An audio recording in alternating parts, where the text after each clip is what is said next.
అందరికీ నమస్తే అండి. నా పేరు ఆరుద్ర. నా పాప దివ్యాంగురాలు. ముఖ్యంగా చంద్రబాబు గారికి, లోకేష్ గారికి, హరీష్ గారికి నేను ఎంతో రుణపడి ఉన్నాను సార్. చంద్రబాబు గారు లేకపోతే ఈరోజు నేను నా బిడ్డ ప్రాణాలతో లేము.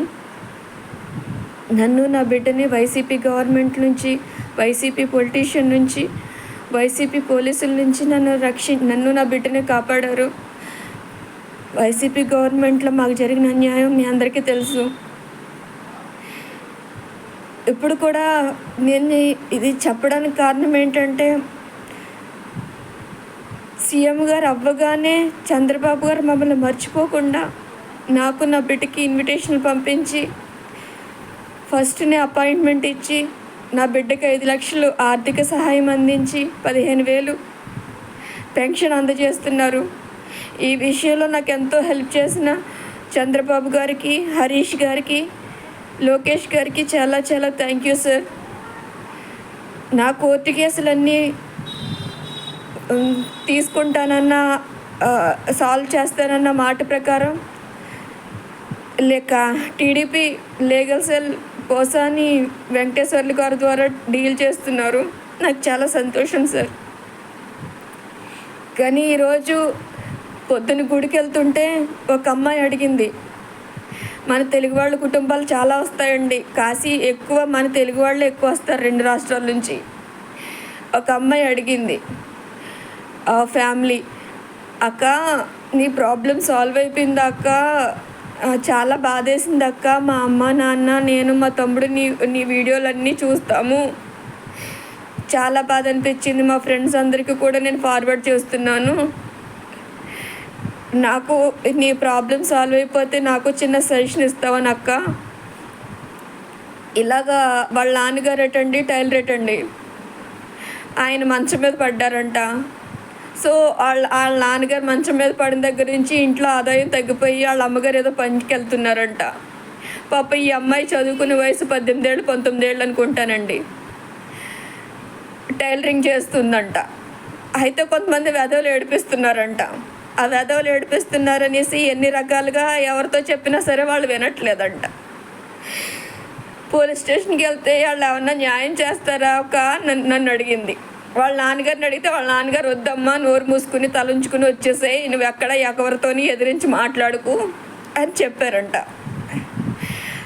కాకపోతే ఆ అమ్మాయి కొంచెం చిన్నపిల్ల కదా, కొంచెం ఫ్రస్ట్రేషన్, కోపం వచ్చేస్తుంది, ఏం తప్పు చేయలేనప్పుడు ఎందుకు ఏడిపిస్తున్నారు అనేసి. ఆ అమ్మాయి అడిగింది అనమాట, నన్ను సలహా అడిగింది, రోజు పోలీస్ స్టేషన్కి వెళ్తే ఏమన్నా అవుతుందా అక్క అంటే. నేను కూడా అదే చెప్పాను, పొరపాటును కూడా పోలీస్ స్టేషన్కి వెళ్ళకమ్మా, పోలీస్ స్టేషన్లో ఉన్నది నీకు రక్షించే వాళ్ళు రక్షక భటులు కాదు, వాళ్ళు క్రిమినల్స్. పోలీస్ స్టేషన్లో ఉన్నది క్రిమినల్స్ అమ్మా. నా విషయంలో మాత్రం అన్నవరంలోనే, అమలాపురంలో కాకినాడలోని ఈ 3 స్టేషన్లో నాకు జరిగింది. పోలీసులు అనేవాళ్ళు నాకు క్రిమినల్సే, వాళ్ళు నాకు న్యాయం చేయలేదు. ఈరోజు చక్కగా నీలాగే నవ్వుతూ పరిగెట్టాల్సిన పిల్ల ఈరోజు మంచం మీద పడిపోయిందంటే దానికి పోలీసులు గన్మెన్లే కారణం, వైసీపీ పోలీసులు, వైసీపీ పొలిటీషియన్లు గన్మెన్లే కారణం. నువ్వు పొరపాటును కూడా పోలీస్ స్టేషన్కి వెళ్ళకు. నీవేమన్నా తట్టుకోలేనంత భరించలేని బాధ ఉంటే ఎవరినైనా మగాళ్ళని 2-3 మీ పెద్దనాన్న లాంటి వాళ్ళు ఎవరినైనా తీసుకుని వెళ్ళి, అయితే లోకేష్ గారు ప్రజా దర్బార్లోనో లేదా మీడియా ద్వారా హెల్ప్ అడిగి ఈ చంద్రబాబు గారిని కలువుకు తప్ప పోలీస్ స్టేషన్కి మాత్రం పొరపాటును కూడా వెళ్ళకు. ఎందుకంటే ఒక్కసారి నీ పేరు పోలీస్ స్టేషన్లో నమోదయ్యిందంటే, వాళ్ళ నోటీస్కి వెళ్ళిందంటే నీ ఫోన్ ట్యాప్ చేస్తారు. ఫస్ట్ ఆఫ్ ఆల్ నిన్ను ట్రేస్ చేస్తారు. నిన్ను ఎన్ని రకాలుగా ఇబ్బంది పెట్టాలో అన్ని రకాలుగా ఏడిపిస్తారు. నీ డబ్బు సర్వం దొబ్బేయడానికి చూస్తారు. ఎక్కడో శివుడు నన్ను దేవుడు చల్లగా చూశాడు కనుక నేను నా బిడ్డ ప్రాణమానాలతో బయటపడ్డాం. లేదంటే పోలీస్ స్టేషన్కి వెళ్తే నీకు న్యాయం జరగదమ్మా. మీ నాన్నగారు చెప్పింది 100% కరెక్ట్. పోలీస్ స్టేషన్ మాత్రం వెళ్ళకు. నీకు ఏమన్నా ఉంటే కొంచెం ఏమన్నా పలుకుబడి ఉంటే ఎవరితో అన్నా ఏ ఎంపీ గారి ద్వారానో లేదంటే చంద్రబాబు గారు, ఇంక డైరెక్ట్ నీకు చంద్రబాబు గారు లోకేష్ గారు తప్ప నాకైతే ఇంకెక్కడ ఎవరు లేరమ్మా. కొత్త గొప్ప ఇంకా టీడీపీ మొత్తం అభ్యర్థులు వీళ్ళందరూ కూడా కార్యకర్తలందరూ కూడా దేవుళ్ళలాగా సపోర్ట్ చేస్తారు. సో వీలైనంత వరకు ఈ మీడియా సపోర్ట్ తీసుకుని ఈటీవీ వాళ్ళను ఆంధ్రజ్యోతి వాళ్ళను ఎవరొకరు హెల్ప్ తీసుకుని నువ్వు అయితే ప్రజా దర్బార్లో లోకేష్ని కలమ్మా, లేదంటే డైరెక్ట్ చంద్రబాబుని కలు, అంతే తప్ప పోలీస్ స్టేషన్కి మాత్రం అడుగు పెట్టావా నీ బతుకు నాశనం అయిపోయినట్టే, ఇంక అందులో డౌట్ లేదు.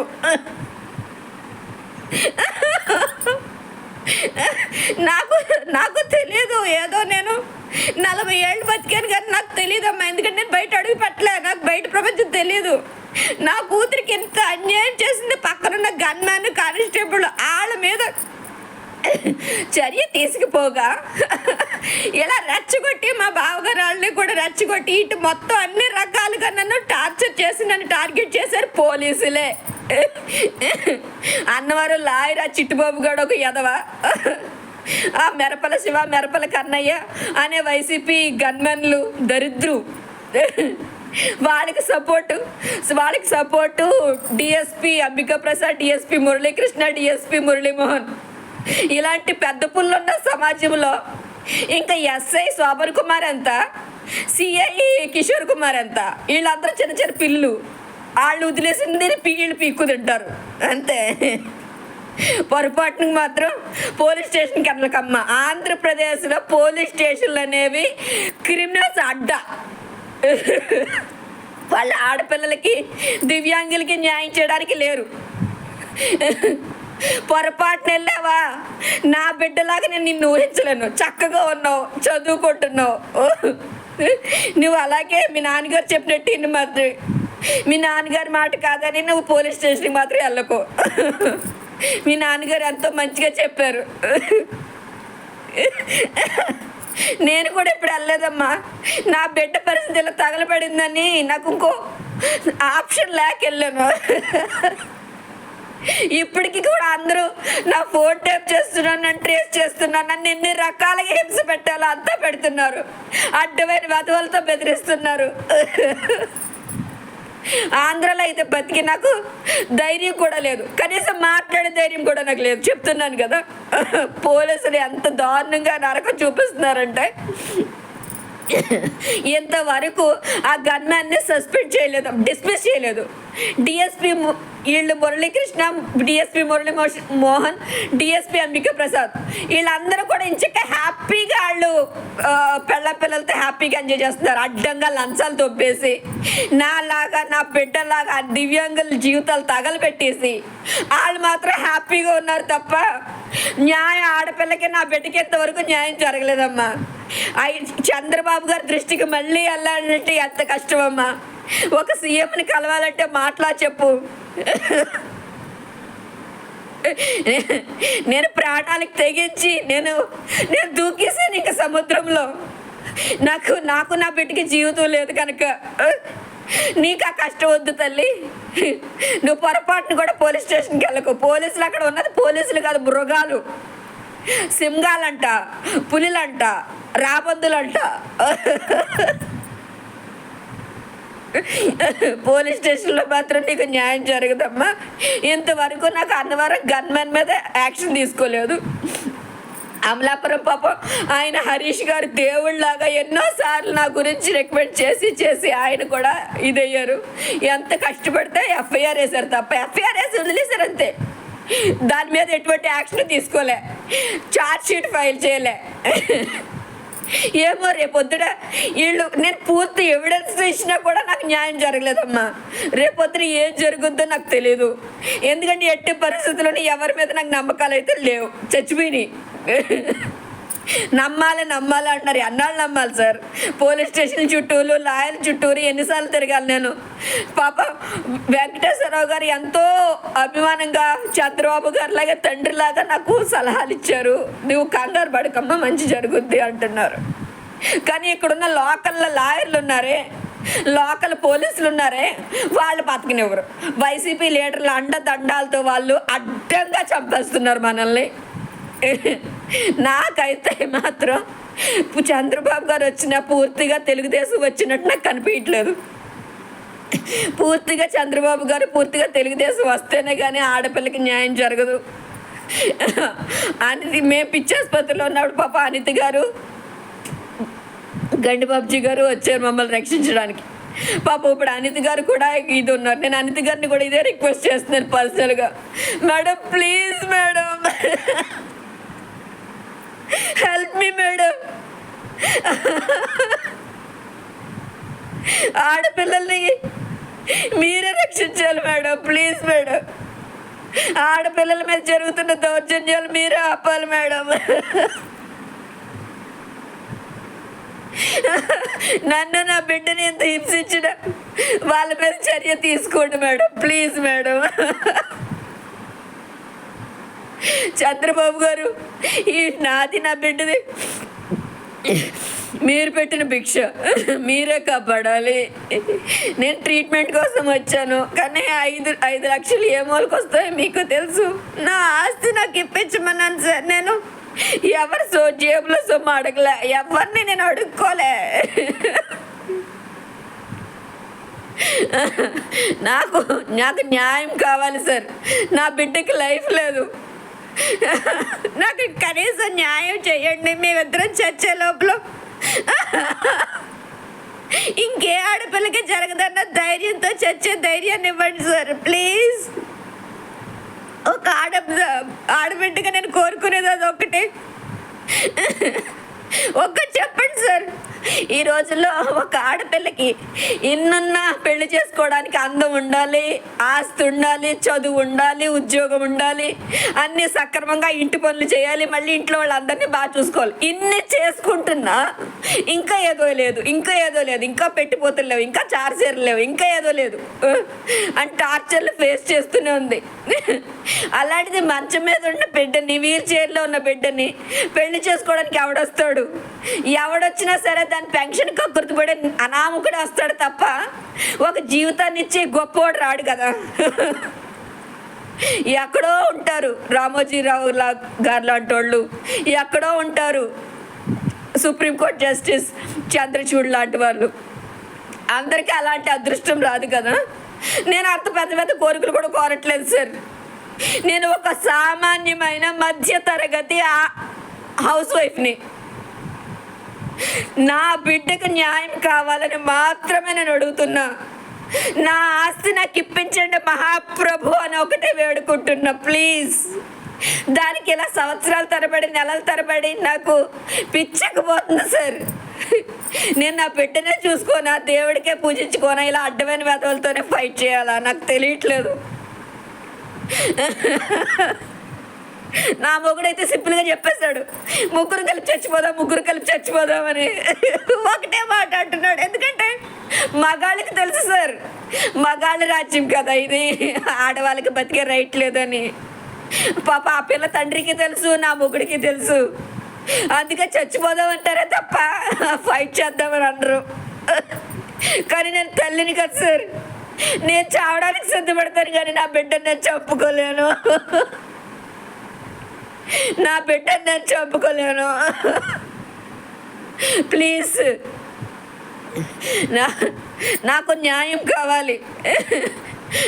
అది అన్నవరం, అమలాపురం, కాకినాడ 3 స్టేషన్లోనే నాకు నా బిడ్డకి జరిగిన అన్యాయం నుంచి నాకు రక్షణ కావాలి. అయ్యా చంద్రబాబు గారు, మీరు మాట ఇచ్చిన ప్రకారం మాకు న్యాయం చేశారు. కానీ కింద వాళ్ళు చేయకపోతే నేను ఇంకెక్కడికి పరుగులెట్టాను సార్. నేను ఒక్కదాన్నే కాదు సార్, నాలా ఎంతోమంది ఏడుస్తున్నారు అక్కడ. కనీసం ఎఫ్ఐఆర్ ఫైల్ చేయరు, ఛార్జ్షీట్ ఫైల్ చేయరు, వాళ్ళ మీద ఎటువంటి యాక్షన్ తీసుకోరు. నాకు ఇంకెందుకు సార్ ఇంత అడ్డంగా నాకు తెలియట్లేదు. నాకు నిజంగా అర్థం కావట్లేదు సార్. ఇన్ని చట్టాలు ఎందుకు, ఇంత రాజ్యాంగం ఎందుకు, ఇన్ని కోర్టులు ఎందుకు, ఇన్ని పోలీస్ స్టేషన్లు ఎందుకు? ఒక చిన్న పిల్ల, ఒక దివ్యాంగురాలు ఎన్నిసార్లు తిరగగలుగుతా సార్? ఈరోజు నేను బతుకున్నాను, నేను తిప్పుతున్నాను, నేను చేస్తా, అది ఒక్కతే ఏ పోలీస్ స్టేషన్ కోసం వెళ్తుంది? ఏ కోర్టులు మెట్లు ఎక్కగలదు? ఒక దివ్యాంగురాలు కంప్లైంట్ ఇస్తే దానికి ఇమీడియట్ యాక్షన్ తీసుకునే శక్తి లేదా? చేయగలిగి ఉండి న్యాయం చేయలేట్లే పోలీసులని, లాయర్ని ఏం చేయాలి సార్? సుప్రీంకోర్టు ఆర్డర్స్ వచ్చేసాయి, కానీ మన రాష్ట్రంలో మాత్రం ఇంకా స్పెషల్ కోర్టులు లేవు. ఒక దివ్యాంగురాల్ని ఇంకో దివ్యాంగుడే చేసుకోవాలి.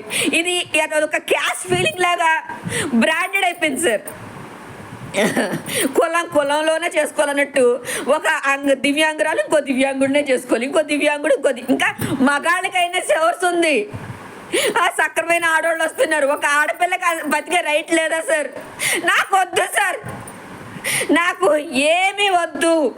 నా బిడ్డ రూపాయి నాకు ఇప్పించండి ప్లీజ్. నా ఆస్తి నాకు కావాలి. దానికోసం ఎన్నిసార్లు నేను కోర్టుల చుట్టూ తిరగాలి, ఎన్నిసార్లు పోలీస్ స్టేషన్ చుట్టూ తిరగాలి, ఎన్నిసార్లు సీఎం ఆఫీసులకు దాకా రావాలి? అయ్యో చంద్రబాబు గారు, మీరు తప్పని మాకు దిక్కు లేదు సార్. మీరు కరుణించిన దేవుడు వరమిచ్చిన పూజారి వరవట్లేదు అన్నట్టు చంద్రబాబు గారు, లోకేష్ గారు స్పందించినంతగా కూడా పవన్ కళ్యాణ్ గారు కూడా స్పందించారు. కానీ కాకినాడ పోలీసులు, అమలాపురం పోలీసులు మాత్రం స్పందించట్లే, వాళ్ళు యాక్షన్ తీసుకోవట్లే. ఇంతవరకు నాకు న్యాయం జరగట్లే. పాప హరీష్ గారు ఎంతో కష్టపడి నా బిడ్డ కోసం 4 అమెరికా డాక్టర్లతో మాట్లాడి పాపం దానికి ఎలాగైనా ట్రీట్మెంట్ చేయించాలని చాలా కష్టపడ్డారు. కానీ అందరూ చెప్పేది ఒకటే, చేదాటిపోయింది పరిస్థితి. ఏదైనా మొక్కలోనే చూసుకోవాలండి. అనారోగ్యం అనేది ఫస్ట్లోనే చేసుకోవాలి. ఇంతలా లేట్ అయిపోయాక ప్లీజ్ సార్, నేను కోరేది ఒకటే, నా రూపాయి నాకు ఇప్పించండి, నా ఆస్తి నాకు ఇప్పించండి. నాకు నా బిడ్డకి ఈ పరిస్థితి కల్పించిన DSP Muralikrishna, DSP Muralimohan, DSP Ambika Prasad మీద చర్య తీసుకోండి ప్లీజ్. వాళ్ళని డిస్మిస్ చేసి ఏదో నాకు ఆ గన్మ్యాన్ మీద యాక్షన్ తీసుకోండి ప్లీజ్. కనీసం ఇంకా ఆంధ్రప్రదేశ్లో హ్యుమానిటీ బతుకుందని నేను నమ్మడానికి ఒక హోప్ ఇవ్వండి సార్ ప్లీజ్. ఆంధ్రప్రదేశ్లో ఇంకా కొంచెం హ్యుమానిటీ ఉంది. ఎందుకంటే నేను ఒక్కదాన్నే కాదు అక్కడ ఆడదాన్ని. ప్రతి ఇంట్లోనే ఆడదలేని బతుకులేదు అక్కడ. ఈరోజు యజమాని ఉన్నంత వరకే, యజమాని చేస్తే ఆడదాని పరిస్థితి నికృష్టం అయిపోయింది అక్కడ. ఒక హోప్ ఇవ్వండి సార్ ప్లీజ్. చంద్రబాబు గారు, లోకేష్ గారు, పవన్ కళ్యాణ్ గారు ప్లీజ్. మీరు ప్రపంచాంతో మాట్లాడుతున్నారు, ఎన్నో డీలింగ్స్ చేస్తున్నారు, అవన్నీ కాదు సార్. ముందర ఇంటి ఆడపిల్లని, మన రాష్ట్రంలో ఆడపిల్లకి రక్షణ కల్పించండి సార్. పోలీసుల నుంచి, వైసీపీ పోలీసుల నుంచి, వైసీపీ పొలిటీషియన్ నుంచి రక్షణ కల్పించండి సార్ ప్లీజ్. నేను వేడుకుంటున్నా. ఇంతకాలం నేను బతుకున్నానంటే దానికి రామోజీరావు గారు, ఈటీవీ స్టాఫ్ మొత్తం, ఆంధ్రజ్యోతి మీడియా మొత్తం,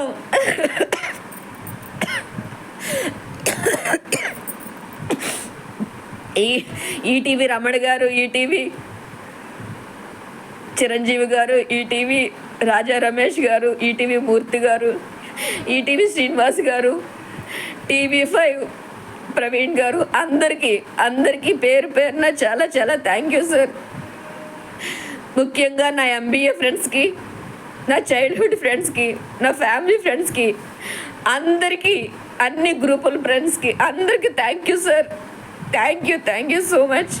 మీ అందరి సపోర్ట్ నాకు ఉన్నందుకే ఈరోజు ఎక్కడికి వెళ్ళినా ప్రజలు నన్ను, నా బాబు గుబులు కొడుతున్నారు, నా బిడ్డ కోసం ప్రార్థనలు చేస్తున్నారు. వాళ్ళ ప్రార్థనలే నన్ను కాపాడుతున్నాయి. Thank you so much sir please sir. Thank you.